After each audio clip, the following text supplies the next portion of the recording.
Israel's power has always been part real, part performative. The real part is substantial, with the sophisticated weapons backed by the world's most powerful military partner, with intelligence networks and technological reach that few states can match.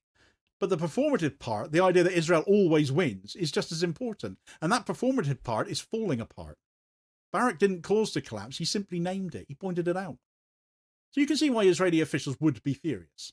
Because if the perception of inevitable victory disappears, the deterrence fractures and diplomacy shifts and domestic politics destabilise. Israeli leaders know they cannot publicly admit limitations, so when an insider does it for them, the political cost is severe. It tells the public that the threats they've been hearing have no deliverable ending. It tells the military that escalation will not bring security. It tells opponents that Israel is stretched. And it tells allies that Israel is not the anchor they might have thought it was. So this is the moment when states either reassess or double down. And Israel, of course, is doubling down. The strikes across the south of Lebanon, the violations of the buffer zone, the refusal to acknowledge what the UN is documenting.